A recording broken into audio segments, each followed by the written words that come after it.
ప్రసాద్ గారు, senior journalist Prasad గారు మనతో చర్చలో ఉన్నారు. ముందుగా శ్రీనివాసరావు గారు, అప్పుడు 6 ఐఏఎస్లు, ఇంకొక ఐఏఎస్ కూడా ఉండాలి, రత్నప్రభ.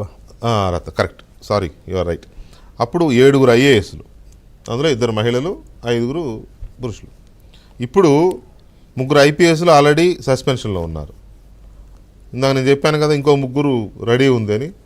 సో ఏంటి అసలు ఏం జరుగుతోంది? ఇప్పుడు అందరికీ తెలిసిన విషయం ఏంటంటే, పార్లమెంటరీ ప్రభుత్వంలో 3 వ్యవస్థలు ఉంటాయి.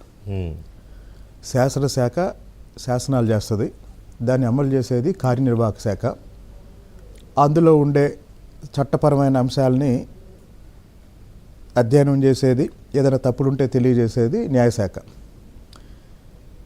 మొత్తం పరిపాలన అంతా జరిగేది ఈ ఎగ్జిక్యూటివ్ కార్యనిర్వాహక శాఖ చేతుల మీదుగానే. ఈ ఎగ్జిక్యూటివ్లో 2 ఉంటారండి. ప్రభుత్వ ఉద్యోగులు, ప్రజల చేత ఎన్నుకోబడ్డ ప్రతినిధుల నుంచి వచ్చిన మంత్రులు. ఎగ్జిక్యూటివ్ అంటే మంత్రులు, ప్రభుత్వ ఉద్యోగులు. మంత్రులు ఎవరు? రాజకీయ నాయకులు, 5 ఏళ్లకు ఒకసారి వస్తారు. అవును. కాబట్టి సాధారణ మంత్రి అయినా, ముఖ్యమంత్రి అయినా, ప్రధానమంత్రి అయినా 5 ఏళ్లకు ఒకసారి వస్తారు. 5 ఏళ్ళు కూడా ఉంటారని గ్యారంటీ ఉండదు. మన రాష్ట్రంలో చాలా ఉదాహరణలు ఉన్నాయండి. నాదెళ్ల భాస్కర్రావు గారు ఒక నెల రోజులే ముఖ్యమంత్రిగా చేశారు. అవును. తర్వాత మాగంటి రవీంద్రనాథ్ చౌదరి గారు అని ఒక ఆయన ఒకరోజు మంత్రిగా చేశారు. బీహార్లో రబ్రీదేవి ఉదయం ముఖ్యమంత్రి అయింది, సాయంత్రం నితీష్ కుమార్ ముఖ్యమంత్రి అయ్యాడు. మంత్రుల మీద ఒక జోక్ ఏంటంటే, ఒక నాయకుడు కేంద్ర మంత్రిమండలిలో మంత్రి అయ్యి రాష్ట్రపతి భవన్లో ప్రమాణ స్వీకారం చేసి వాళ్ళ నాన్నగారి ఆశీర్వాదం తీసుకుందామని హడావుడికి ఇంటికి వెళ్ళి కాళ్ళకి దండం పెట్టి, నాన్న నేను మంత్రిని అయ్యానని చెప్తే, అంటే నువ్వు ఇంకా ఎప్పుడు పర్మనెంట్, నువ్వు సెటిల్ అవ్వాలి లైఫ్లో అని అడుగుతాడు. అదేలే, అంటే 5 ఏళ్ల తర్వాత మళ్ళీ నీ బతుకు రోడ్డు మీదే కదా అని, ఏదో ఒకటి పర్మనెంట్ ఉద్యోగం సంపాదించుకో అని చెప్తాడు.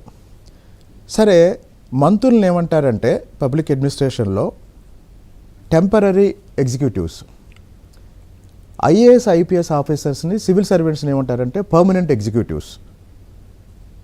Permanent executives.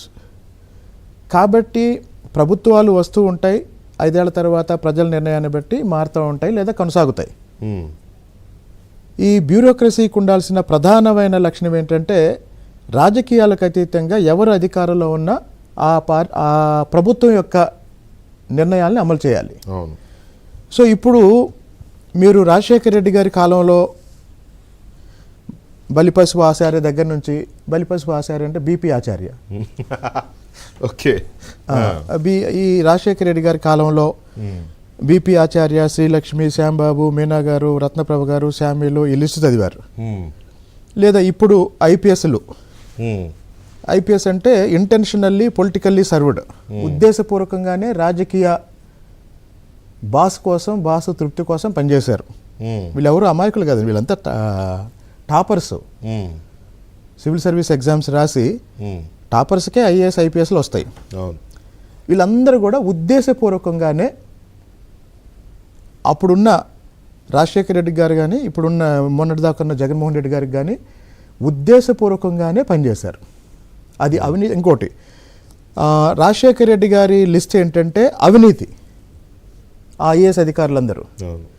జగన్మోహన్ రెడ్డి గారి లిస్ట్ ఏంటంటే అరాచకం. అవినీతి ప్లస్ అరాచకం, రెండు, బోత్. అరాచకం. కామన్ పాయింట్ ఏంటంటే జగన్. అప్పుడు జగన్ బెంగళూరు నుంచి చేశాడు, మొన్న తాడేపల్లి నుంచి చేశాడు. సరే, ఇప్పుడు చర్చ ఏంటంటే, మనం రోజు ఎంతోమంది మహిళలు రకరకాల సమస్యలతో పోలీస్ స్టేషన్కి వెళ్ళినప్పుడు వాళ్ళ కేసు వినటానికి కూడా పోలీసులకి చాలామందికి టైం ఉండదు. అంటే మహిళలకు సంబంధించిన కేసుల్లో నిర్లక్ష్యం ఎక్కువ కనపడిద్ది, న్యాయం జరగటం చాలా తక్కువ జరిగిద్ది. కానీ ఇక్కడ ఈ అమ్మాయి పేరేంటండి,